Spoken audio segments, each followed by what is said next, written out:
Hello everybody. Hey, welcome to my studio here in Lehigh.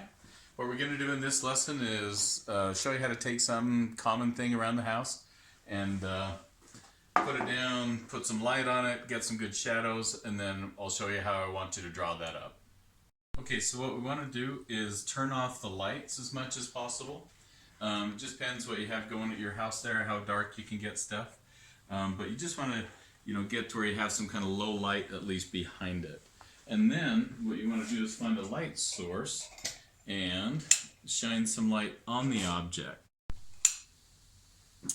Okay, so like I said, if you have a good light, and I'm using this big, shop light, that's great. If you have a good direct light you can use, that's wonderful. But if not, then maybe borrow somebody else's camera, phone, and just use their their flashlight. Okay, so that would totally work. So let's try this. Okay, so you can just do the light. You can find all kinds of different angles for the shadows. Just play with it until you, like say, you have about 50% feels like light and 50% dark to include the background. Okay. Again, just look for anything around the house, anything that can cast light and dark, create some interesting shapes either on the object or on the shadow. Here's just a wax scent thing that I had around. You can just turn it, play with it, see if you can get some cool shadows. Just whatever you want to work with. Had this little rhino that I bought. You can play with that, get some good fun shadows, but this is pretty complex. If that's too much to think about, then don't do something with that much detail. Okay? In fact, even this would be great. Just get good light just on a box like this. You can play around with it, see what kind of shadows you have, see how the light's hitting, and then take some pictures of that. Okay? What I want you to be a little careful of is this seems like a simple object, but since it has light and dark on it, you'd have to really play around with how you're going to see it. You might end up having to put a light background behind it so you can see it, cast a shadow on there, and you're certainly welcome to do that if you want to, change the light and dark. And so, like if you wanted to put, let me get this switched out here, a dark background, dark base and a light background, yeah, you could do that if you want to. So you just got to think about what it is you're looking at, what kind of shadows you want, and how it's going to look light and dark.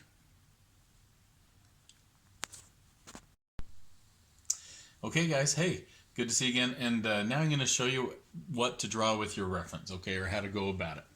So I've got my stuff set up here.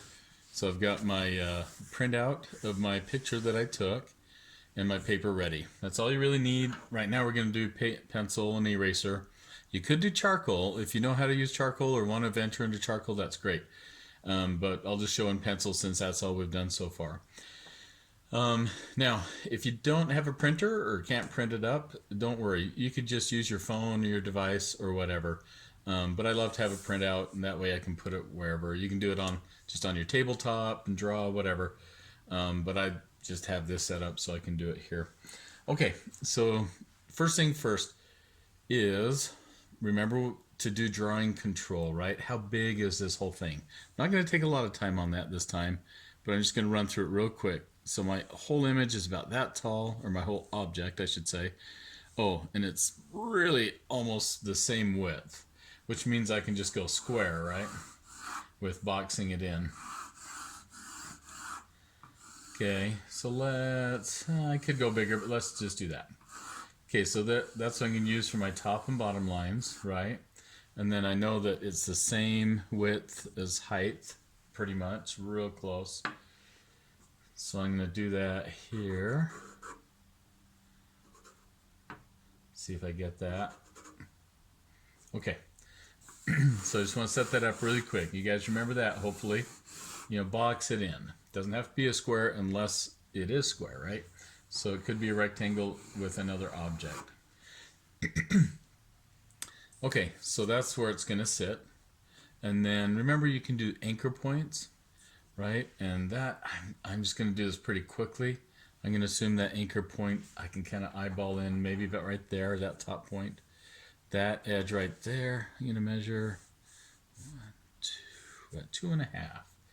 So let's make a mark. 1, 2, no, a little higher. 1, 2.5. Okay, so I'm going to put an anchor point there. And then I'm going to measure this little anchor point guy. 1, 2. Ooh, real close to being thirds. Let me try that again. 1, 2.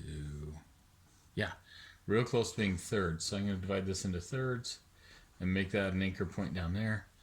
And then maybe this little guy right there. So I'm going to go from the bottom to there, measure up. Ooh, real close to half. So I'm just kind of hustling through. So those are my anchor points. There's some major divisions in there. Pardon me, but my anchor points are helping me with those. So I'm going to draw that line right there. It's kind of on that angle. I can test that too. I can lock that in, come over, see if I'm about right. Something like that. Got this other anchor point down here. And I could angle that, see how it feels. Right. And we could measure how far that point is from one side to the other. It's about the 2.5 thing. So it's similar to this one. In fact, let me measure that from there to the bottom. Yeah, real close. Maybe just a little more. Real close though. And I'm gonna let that be close enough for me on this one. Okay, here's my bottom anchor point here. And I'm just going to go ahead and draw this in. In other words, please go about drawing it in as best as you can, right? Remember, we didn't do perspective, did we? I don't know if we're going to do perspective online. We'll see. Anyway, all these things, you can check, right? That almost shoots up to that point. Well, actually it should, right? That's part of that structure. So it can shoot up like that. This one is less on an angle because the top's getting closer to us. It's getting a little bigger. And now I don't want to get overly mesmerized by the drawing structure. We want to do it accurately. All right, we want to do it well. However, what's going to be most important here is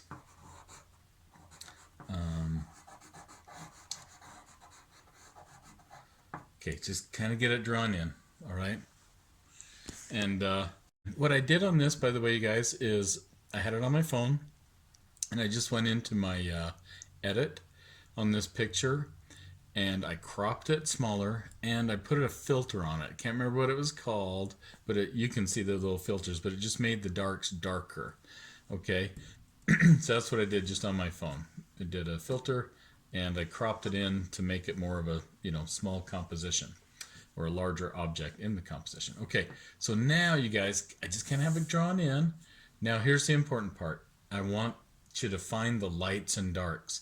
Try to just divide it into 2, maybe 3 tones. Okay, not too many though. Not too many. Okay, so here's what I'm going to do. I'm finding my background. Now, my background kind of curves. I have a round table, and I don't necessarily want it to be a curve, and it doesn't really matter too much. And so I'm going to just flatten that. I'm going to flatten my background and table top, okay? So I don't really want to deal with that curve so much, okay? So what I'm going to do is just get some tone out here. Now you can go out and get everything toned out here in the background, but I'm just going to work around the object here mostly.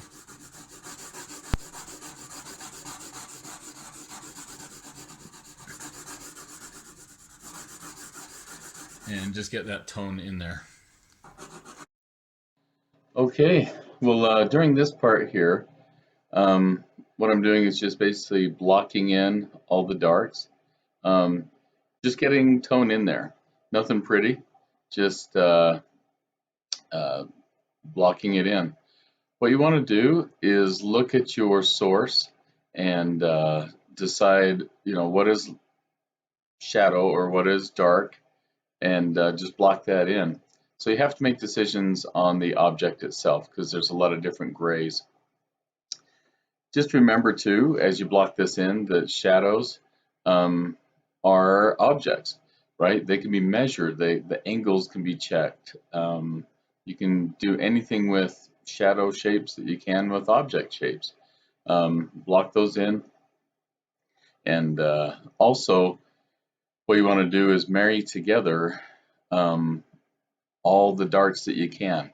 If shadows are running together or the dark color of object is next to shadow and it runs together, like right there, just let it run together. That's okay. Later you can delineate differences if you get that far, if you need to. Sometimes you don't want to. So anyway, just continue to block that in and just pull the darts together. As you get to shadow shapes that are different darknesses, if that's a word, you just have to decide, do I want them to be represented in my set of shaded darks right now? Okay, so initially you want to try to keep it to just 2, maybe 3 shades, okay? Sometimes you have to have 3 just because you have very darks and then you have some that are just dark. Remember on shadows that are out on surfaces like I'm doing right now, that they have shape also. You can measure that, don't guess. We tend to think we know what they look like, so make sure you're doing that. On the side of the object here, I'm deciding to put in most of the dark. It's going to look like a gradation. It is a little bit, but basically I just want to delineate that, yeah, this side is mostly a dark shadow side. And then on the interior, just want to delineate a little bit. So I'm going to do a secondary shadow inside just to punctuate where the lights or darks still are. And once I've got that done, then I think we're going to be about where we need to be. I'll just do a little more inside here, and I think we'll call it good as soon as that's done. Anyway, this is the idea. Take a picture of something yourself that you've put the light on, have a reference for it, and then replicate the lights and darks on your paper and take a picture of this or scan it, whatever, and submit that to me online. Okay? All right, you guys. Well, thanks so much, and good luck with all that, and we'll just see you soon.